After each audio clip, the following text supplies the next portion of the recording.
are at risk from some of the UK's most common and costly illnesses. So how can you fight them? Body Wars dumps the jargon and answers the big questions by talking to the people who really know. I've got a potential killer disease that at any time could decide, yeah, I'm going to flare up today. It's like an 18-stone man sitting on your chest. You can't get your breath. And I just remember getting to the end of the race and just thinking, you know, I need to get to my inhaler.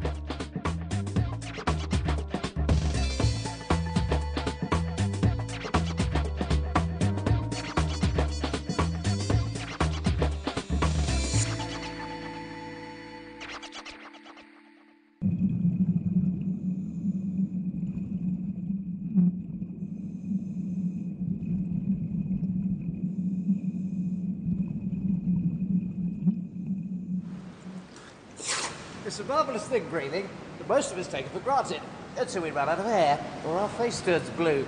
Something you'd think would only happen to deep-sea divers. But for thousands of people, it happens every day. They've got asthma, which can leave them literally fighting for breath.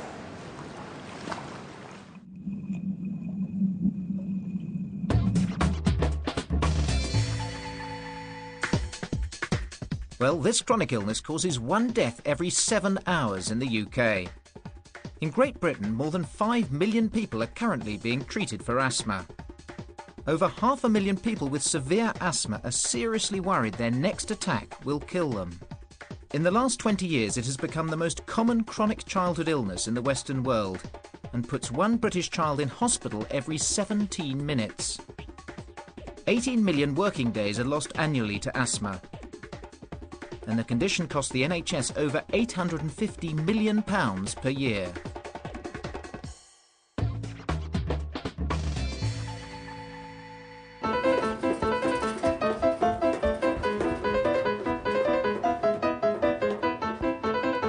Let's face it, we all get breathless every now and then, especially if we've been slacking on the old exercise. So, how can you tell if you're genuinely ill or if you've been eating too many pies in front of the television? Coming up next, how asthma can help you win a gold medal. My lungs are the equivalent of the average male in capacity. And why new pillows could give you the puff to climb 3 mountains in a day. It's like having a new body in some way because it can do things it didn't do before.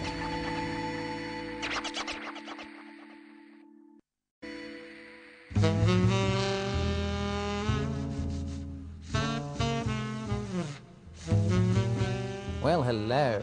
Ding dong. You're all ready for your night of love, but the feather boa makes you wheeze, the roses make you sneeze, and the sheepskin rug takes your breath away. So how can you maintain your reputation as a lobster of love without passing out at the vital moment?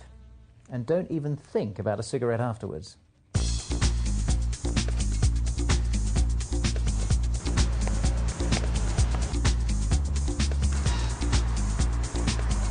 Well, actually, it's unlikely that asthma will kill your sex life, but it might not help it. Nowadays, there's nothing to stop Sean Whetstone getting physical, but it wasn't always like this. He used to keep his wife up at night for all the wrong reasons. Every night I would wake up, maybe 2, 3 o'clock in the morning. You just can't breathe, but every time you take a big gulp of air, you can't get any air into your lungs. It's difficult to describe. I suppose it would be similar to drowning. I have been really worried and sort of rushed up to hospital with him. He's going to be okay, he's going to die. Which now seems, you know, looking back it seems funny, but it wasn't at the time. The problem was, Sean really wasn't looking after his asthma.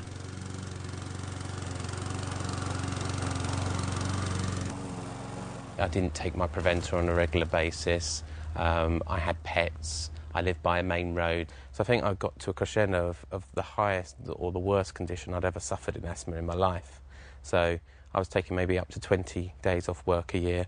I was going into hospital, into casualty on a regular basis, and my asthma was completely out of control. I got to a crunch point where my daughter was about to be born, and my wife said, you know, we've got to make some changes because I want your daughter to have a father in the future. So that really hit it home. So they did a bit of research and they found a solution that worked for Sean.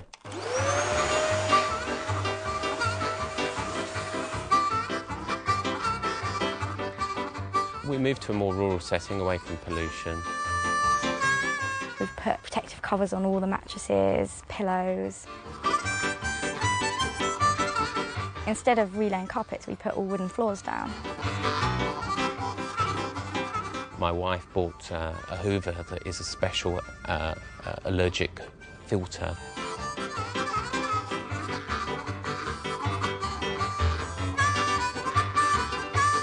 Most of these changes are to get rid of these. Dust mites. Their droppings are a major asthma trigger. Unfortunately, Sean also had to get rid of 2 of these, as pet hair also sets Sean's asthma off.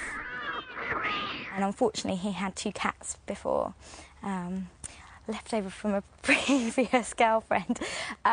So unfortunately, they had to go because they were really, really triggering off his asthma. And I love animals, I really want a dog, but that's out of the question at the moment. But the changes worked for Sean and he feels like a whole new man. I suppose it feels like you've been given a second chance and you've been given a new pair of lungs. My lungs just wouldn't work in that way before.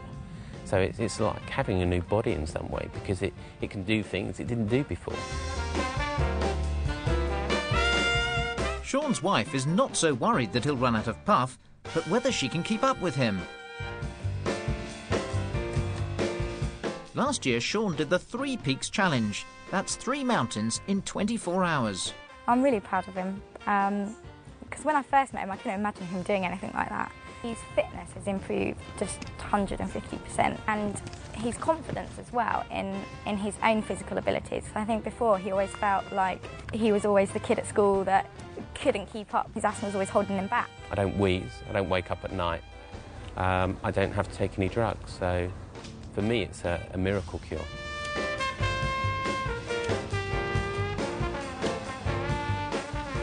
Lifestyle modification worked for Sean, but it's not easy. The trick is to find out what triggers your asthma and avoid it.